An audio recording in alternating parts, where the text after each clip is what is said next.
প্রথমে আমি যেটি জানতে চাইবো যে প্রফেসর ডক্টর মোহাম্মদ ইউনূসের যে সফর, সেই যুক্তরাজ্যে উনি যে সফর করছেন, সেই সফরটিকে কি রাষ্ট্রীয় বা সরকারি সফর বলা যাবে বা বলা হচ্ছে? দেখেন, আমি এই টেকনিক্যালিটির মধ্যে যাব না, তবে আমি জানি এই সফরের অন্যতম উদ্দেশ্য ছিল যে আপনার ব্রিটেনে আমাদের শেখ হাসিনা গভর্নমেন্টের যে মন্ত্রীরা ছিল, যে পাওয়ারফুল লোকরা ছিল, এমনকি শেখ হাসিনার পরিবারের সদস্যরা, তাদের যে অবৈধ সম্পদ বিত্ত রয়েছে সেটা ফিরিয়ে আনার ব্যাপারে অগ্রগতি একটা লক্ষ্য ছিল। সেখানে আপনার আমাদের বাংলাদেশে ইনভেস্টমেন্টের ব্যাপারে, আপনার ট্রেডের ব্যাপারে একটা অগ্রগতি অর্জনের প্রচেষ্টা ছিল। এছাড়া আপনার যদি সম্ভবত আপনার এখানে ইউকের যে প্রধানমন্ত্রী আছেন ওনার সাথে দেখা হওয়ার একটা চিন্তাও ছিল আর কি। আর এই সফরগুলো আপনার পররাষ্ট্র মন্ত্রণালয়ের মাধ্যমে সমন্বয় করা হয়। কিন্তু যখন আপনার প্রবাসী কল্যাণ সংক্রান্ত বিষয় থাকে, যেমন ধরেন স্যার যদি মালয়েশিয়া যখন যাবেন তখন উনি আমার সাথে খুব ডিটেইল আলোচনা করবেন, ফলে এটা আমার সাথে খুব বেশি ডিটেইল আলোচনা করা হয়নি। আরেকটা জিনিস আপনি জানেন যে এখানে তারেক রহমান সাহেবের সাথে দেখা হতে পারে, এটা নিয়ে আমাদের বাংলাদেশের প্রতিটা মানুষের মনে আগ্রহ রয়েছে। অবশ্যই গণতন্ত্র মনা যারা মানুষ তাদের মনের মধ্যে আগ্রহ রয়েছে। সেই সফরটা খুব সম্ভবত হচ্ছে আগামীকাল। কিন্তু স্যার, আমি যেই কারণে এই প্রশ্নটা আসলে করা, যে বাংলাদেশের একজন সরকার প্রধান ইংল্যান্ডে যাচ্ছেন, সরকারি তরফ থেকে তাকে বিমানবন্দরে স্বাগত জানানো হচ্ছে না, প্লাস আমাদের মানে যে প্রেস উইং, সেই প্রেস উইং জানাচ্ছেন যে না, ওই ব্রিটিশ প্রধানমন্ত্রীর সাথে সাক্ষাৎ হওয়ার কথা ছিল কিন্তু তিনি আছেন কানাডায়। পরে আবার বলা হচ্ছে যে না, এটা একটু ভুল হয়েছে।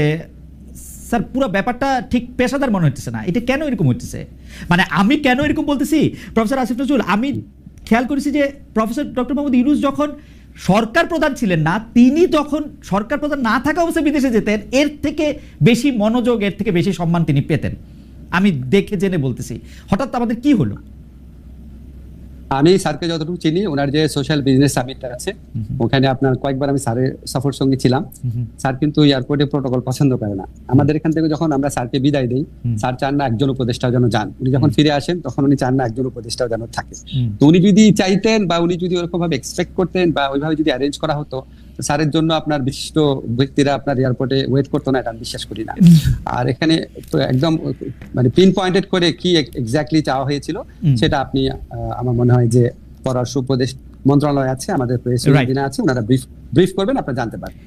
আচ্ছা, আমি প্রফেসর ডক্টর মোহাম্মদ ইউনূস, আপনি আগেই বলেছেন জনাব তারেক রহমানের সাথে সাক্ষাৎ করার কথা, তার কথা আছে, কিন্তু তার আগেও আমরা চ্যাথাম হাউসে যার যে ইন্টারভিউ দেখলাম, সেই ইন্টারভিউতে দেখলাম যে তিনি বলছেন যে নির্বাচিত সরকার এলে তিনি থাকবেন না, এটা তিনি জোর দিয়ে বলছেন। পাশাপাশি তিনি বলছেন যে তার ক্যাবিনেটে যারা আছেন তারাও কিন্তু থাকবেন না বা আগ্রহ দেখাবেন না। এখানে আমার দুইটা প্রশ্ন আছে আপনার সম্পর্কে। তো আমরা শুনি যে আপনি অলরেডি আমাদের, মানে আমি এখন যে শহরে আছি সেই শহরে বাড়ি কিনছেন, থাকতে শুরু করেছেন, আপনার পরিবার সেখানে থাকছে এবং আপনি যুক্তরাষ্ট্রে সেটেল হবেন। এইগুলি কেউ কেউ আমাকে খুব জোর দিয়েও বলছেন, আপনি যদি একটু বলতেন। আচ্ছা, এটা তো হঠাৎ আকস্মিকভাবে প্রসঙ্গটা এলো, তাও বলছি আপনাকে যে যারা বা যে এই গুজবটা রটিয়েছে যে যুক্তরাষ্ট্রে আমরা বাড়ি কিনেছি, আমার পরিবার চলে গেছে, এবং যারা এগুলি বিশ্বাস করেছেন তাদের কাছে আমি একটা বিনীতভাবে প্রশ্ন করি যে আপনারা যার কথা শুনে বিশ্বাস করেছেন তার কাছে আপনারা কেন জানতে চান না উনি বাড়িটা কোথায় কিনেছে, অ্যাড্রেসটা কোথায়, ওই বাসাটার ছবিটা কোথায়?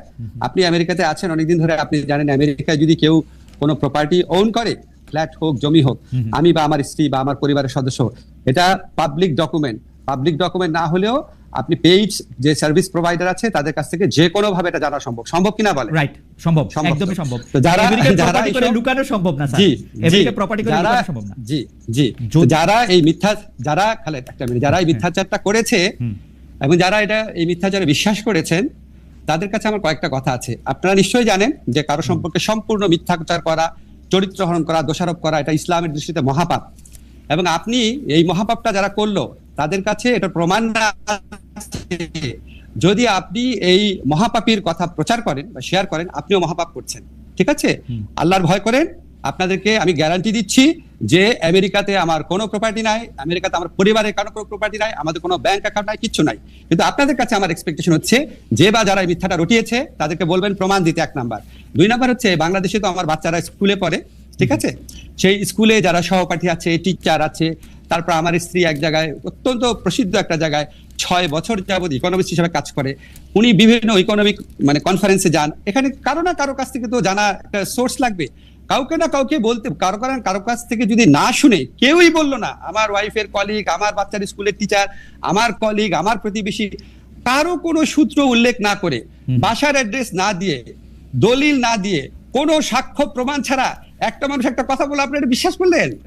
এবং এই যে বিশ্বাস করলেন, দাঁড়ান একটা মিনিট, খালেদ আমাকে বলতে হবে, আপনি যেহেতু প্রসঙ্গ তুললেন, আপনি যে বিশ্বাস করলেন, এখন আপনার দায়িত্ব হচ্ছে যে এই কথাটা রটিয়েছে বা যেই কথাগুলো রটিয়েছে তাদেরকে বলেন যে কোনো একটা প্রমাণ হাজির করার। যদি সে প্রমাণ হাজির করতে না পারে বা তারা যদি প্রমাণ হাজির করতে না পারে, তাহলে তাদের কোনো কথা বিশ্বাস করবেন না। আর যদি আমার বা আমার পরিবারের আমেরিকাতে কোনো property, flat, land, bank account কোনো কিছু পান, তাহলে আমাদের সারা জীবন বিশ্বাস করবেন না। বাংলাদেশে যত অনুসন্ধানী সাংবাদিক আছে, আমেরিকাতে যত অনুসন্ধানী সাংবাদিক আছে, সবার কাছে চ্যালেঞ্জ ছুড়ে দিলাম, এই মিথ্যাবাদী, এর পরিচয়, এর মিথ্যাচারের মুখোশ উন্মোচন করেন।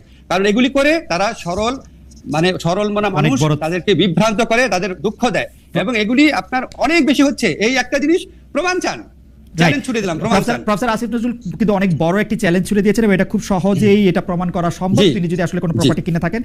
প্রফেসর আসিফ নজরুল, আসলে আমরা অনেকগুলি বিষয় নিয়ে আজকে কথা বলতে হবে, আপনাকে আমরা পেয়েছি সেজন্য, আবার একটু দেরিও হয়েছে সেজন্য অনেকগুলি বিষয় নিয়ে কথা বলতে হবে। আমি যেহেতু প্রসঙ্গটা উঠলো, অনেকে বলছে যে আপনি সবার আগে বোধহয় আপনি এই কথাটি তুলেছিলেন যে যারা রাষ্ট্রীয় ক্ষমতায় বা দায়িত্বে থাকে তাদের সম্পদের হিসাব দেওয়া উচিত। আপনি কি আপনার সম্পদের হিসাবও দিবেন কিনা, একবার এই কথাগুলো একটু বলে ফেলা।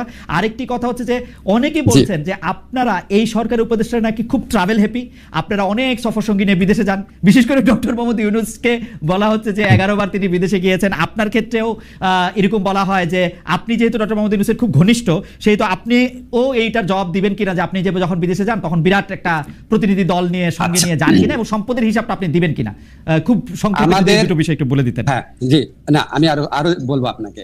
আমাদের সবার সম্পত্তির হিসাব ক্যাবিনেট ডিভিশনে দেওয়া আছে। আমি মনে করি তাদের এটা অবিলম্বে প্রকাশ করা উচিত। আমরা প্রকাশ করার জন্যই দিয়েছি প্রত্যেক উপদেষ্টা। সেকেন্ড হচ্ছে বিদেশ সফরের ক্ষেত্রে আমার জবাব আমি দিব। আমি যখন জেনেভাতে আইএলওর কনফারেন্সে গিয়েছিলাম, যেখানে স্থানীয় আওয়ামী লীগরা আমাকে অপদস্থ করার চেষ্টা করেছিল, সেখানে আমি একজন সফর সঙ্গী নেই নাই, আমার সাথে অন্য একজন উপদেষ্টা ছিলেন, উনি নিয়েছিলেন। আমি আমার পিএস, আমার মন্ত্রণালয়ের একটা মানুষকেও নেই নাই। ঠিক আছে, আমি যখন বিদেশে যাই তখন আমার মন্ত্রণালয়ের সর্বোচ্চ 2 জন লোক গিয়েছিল আমার সাথে, এক্সট্রা 2 জন লোক একটা সফরে। সেটা হচ্ছে ওখান থেকে আমন্ত্রণ করা হয়েছিল দেখে। আমি যে সফরগুলোতে গিয়েছিলাম, একটা হচ্ছে আইএলওতে জবাবদিহি করার জন্য বাংলাদেশের জন্য, আর একটা হচ্ছে আবার গিয়েছিলাম হিউম্যান রাইটস কাউন্সিলে বাংলাদেশের পক্ষ থেকে জবাব দেওয়ার জন্য। এটা আমার ম্যান্ডেটরি।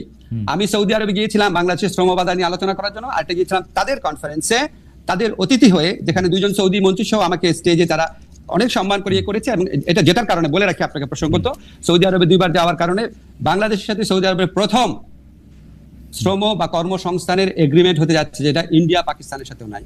আর আমি গিয়েছিলাম মালয়েশিয়াতে, সেখানে আমার সফর সঙ্গী ছিল একজন, সরি সেখানে সফর সঙ্গী ছিল 2 জন, মালয়েশিয়াতে 2 জন, সর্বোচ্চ 2 জন, এবং কোন কোন ক্ষেত্রে আমার কোনো সফর সঙ্গী ছিল না। তার মানে আপনি আগে থেকে বলছেন সেটি আপনি পালন করছেন। আপনি যদি অবশ্যই পরিষ্কার করে বললেন যে এটা আসলে ক্যাবিনেটে দেওয়া আছে এবং এটা পাবলিক করা হবে যে কোনো সময়, রাইট? অবশ্যই। আরেকটা কথা বলি, আরেকটা কথা আমি বলতাম, এখন চট করে মনে করতে পারছি, সেটা হচ্ছে বিদেশি চিকিৎসা নেব না। আমাদের কেউ বিদেশি চিকিৎসা নেয় নাই। আমার ব্যক্তিগত, আমার এবং আমার পরিবার, আমি উপদেষ্টা হওয়ার পর চিকিৎসা নিয়েছে হচ্ছে পিজি হসপিটাল, যেটা এখন বাংলাদেশ হসপিটাল নামে পরিচিত, যেখানে সাধারণ রোগীরা দেখায়, সেভাবে দেখিয়েছি। ইবনে সিনাতে দেখিয়েছি, সারা জীবন যেই হসপিটালে দেখাতাম সেখানেই দেখিয়েছি। কোনোদিন বাইরে যাওয়া তো দূরের কথা, বাইরের ওষুধ পর্যন্ত খাই নাই। ওকে, প্রফেসর নজরুল, আমরা একদম এর পরের যে আবার প্রসঙ্গটি যেতে চাই সেটি আবার লন্ডনে প্রফেসর ডক্টর মোহাম্মদ ইউনূস আমাদেরকে মানে একটা প্রশ্নের জবাবে উনি এরকম সংস্কারের বিষয়টি কেন নির্বাচিত প্রতিনিধিদের কাছে ছাড়ছেন না বা ছাড়া হইতেছে না, এরকম একটা প্রশ্নের জবাবের এক পর্যায়ে তিনি বলছেন ভোটাররা আসলে কার কি বক্তব্য আছে, কি আছে সেগুলি জানতে চায় না, তারা শুধু বুঝতে চায় কে তাকে বেশি টাকা দেবে তাকেই ভোটটা দেয়। স্যার, আপনি এইটা দেখছেন কিনা যে এইটা কিন্তু আসলে সত্যি সত্যি ডক্টর মোহাম্মদ ইউনূস বলছে? টু মাই আটার সারপ্রাইজ। আপনার মন্তব্য একটু শুনতে চাই। না, এটার মধ্যে আমি একটু যোগ করে রাখি স্যার, যে আমার কাছে মনে হয় কিন্তু তিনি মিথ্যা বলেন নাই, কিন্তু কথাটা একটু হাসিনা-এস্ক হয়েছে, শেখ হাসিনার মতো হয়েছে। না, আমি আপনাকে বলি, স্যারের কথাটা সীমিত ক্ষেত্রে সত্যি, কোন কোন ভোটারের ক্ষেত্রে এটা সত্যি, কিন্তু সিংহভাগ ভোটারের ক্ষেত্রে এটা সত্যি না। যদি শুধু টাকা দিয়েই ভোট কেনা যেত, তাহলে তো আওয়ামী লীগ আপনার 2018 সনে কিনেই ভোট করতে পারতো, এই রাতের ভোট তো করতে হতো না। যদি টাকা দিয়েই ভোট করা যেত, তাহলে তো 2014 আর 2024 এই নির্বাচনী নাটক আওয়ামী লীগকে করতে হতো না, কারণ কে না জানে সবচেয়ে বেশি টাকা আওয়ামী লীগের হাতে আছে। স্যার তো সীমিত ক্ষেত্রে বলেছে, সীমিত ক্ষেত্রে কোনো ভোটারকে হয়তো করা যায়, ভোট ব্যাংক আছে আমাদের এখানে, আপনি জানেন তো সত্যি, সেটাকে হয়তো একটু স্যার জেনারেলাইজ করে ফেলেছে, এটা হয়তো একটুখানি আপনার কনফিউশনে তৈরি করেছে।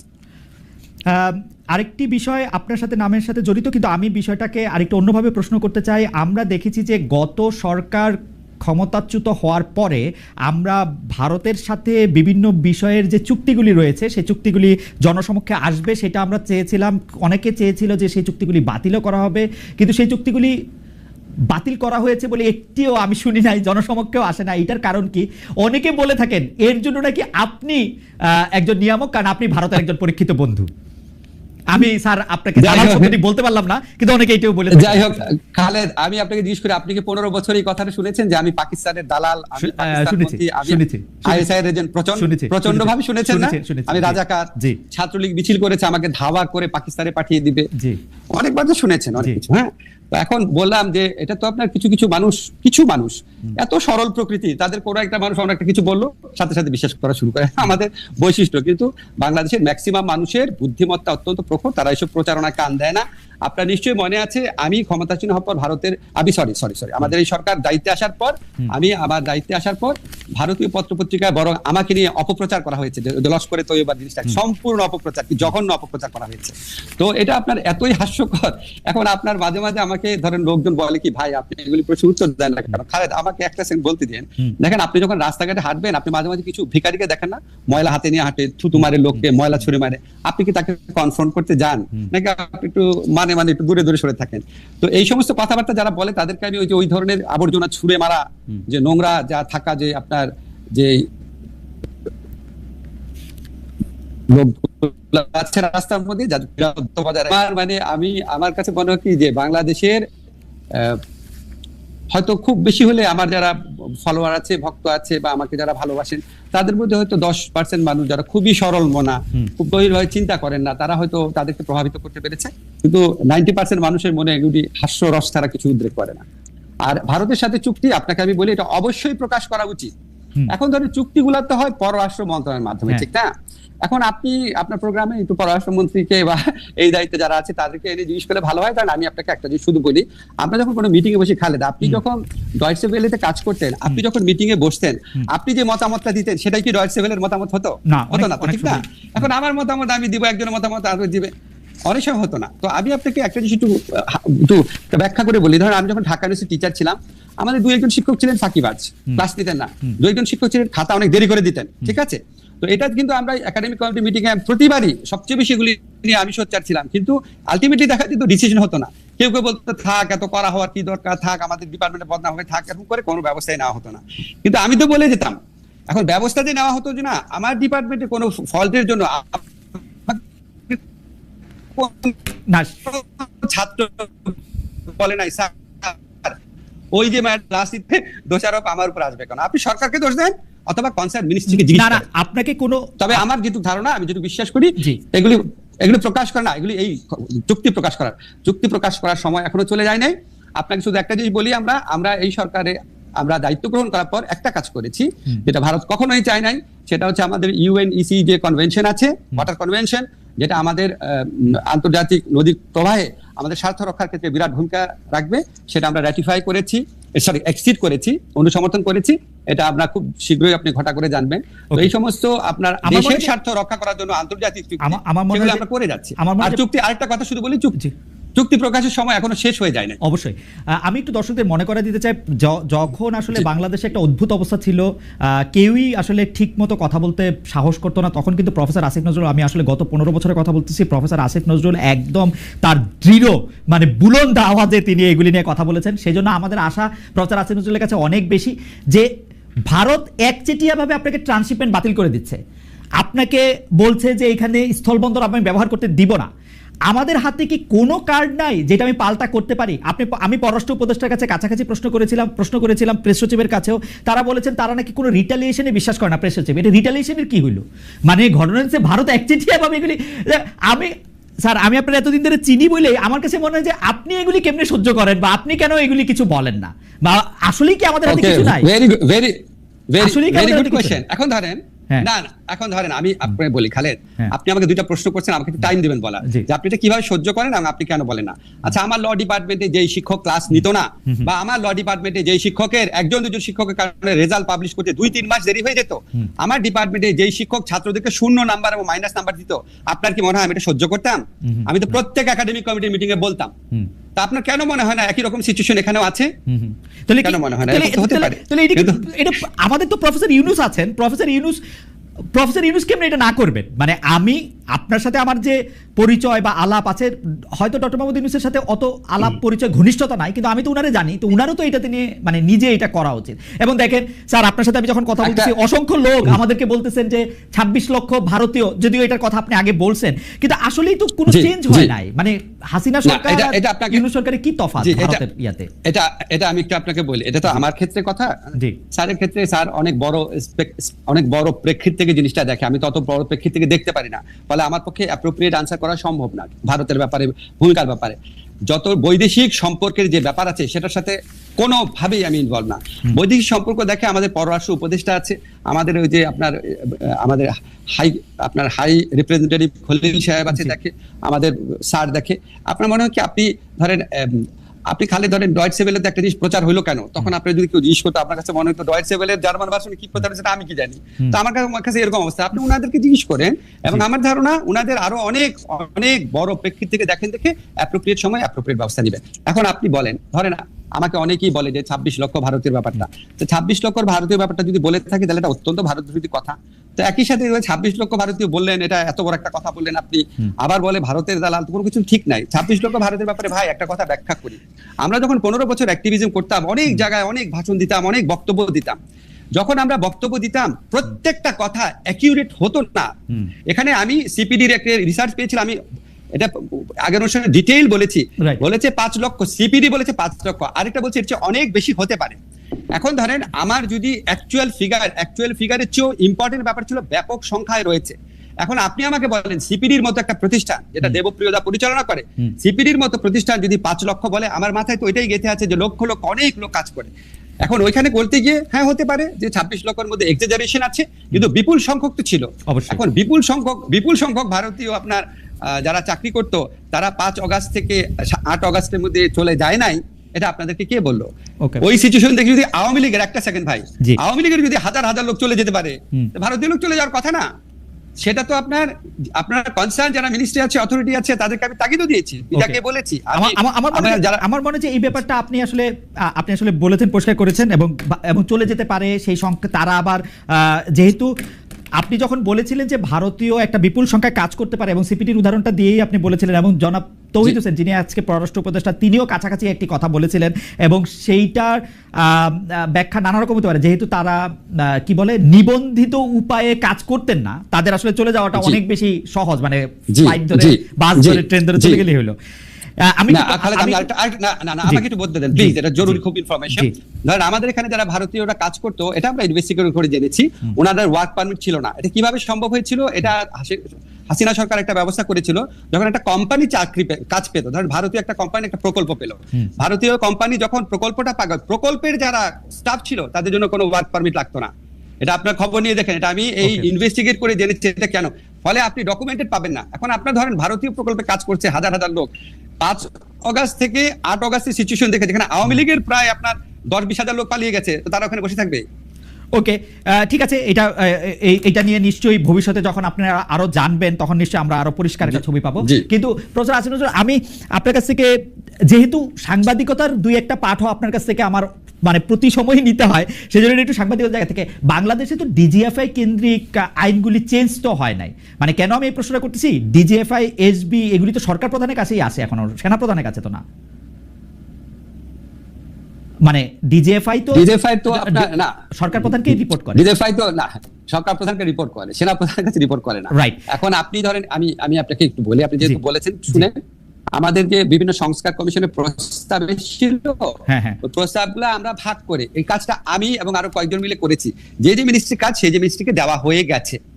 আমার মিনিস্ট্রিতে যে কাজ আসছে, যেটা আইন মন্ত্রণালয়ের অধিভুক্ত বিষয়, সেই আইন মন্ত্রণালয়ের অধিভুক্ত বিষয় এবং এমনকি অন্যান্য মন্ত্রণালয়ের অধিভুক্ত বিষয়, সেটাও কয়েকটা কাজ আমরা করে দিয়েছি, যেমন নারী ও শিশু নির্যাতন দমন আইনের অ্যামেন্ডমেন্ট, সেরকম আমরা 7টা মেজর অ্যামেন্ডমেন্ট করেছি, 7টা। ওকে, আরো ধরেন 4-5টা আগামী 1 মাসের মধ্যে হবে। একটা মিনিট দাঁড়ান, এখন অন্য মন্ত্রণালয় কেন করছে না বা কোথায় বাধা আছে ভাই তাদের জিজ্ঞেস করেন।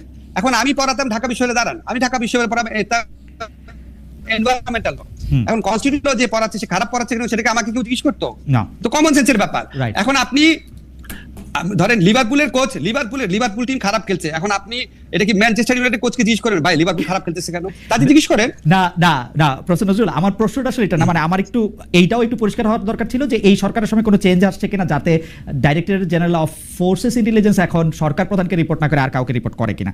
সেইটা রিপোর্ট করলে আমার একদম সরাসরি প্রশ্ন, প্রফেসর আসিফ নজরুল, কোনোভাবে কি সরকার প্রধানকে না জানিয়ে সাবেক রাষ্ট্রপতি জনাব আব্দুল হামিদের বিদেশে যাওয়া সম্ভব?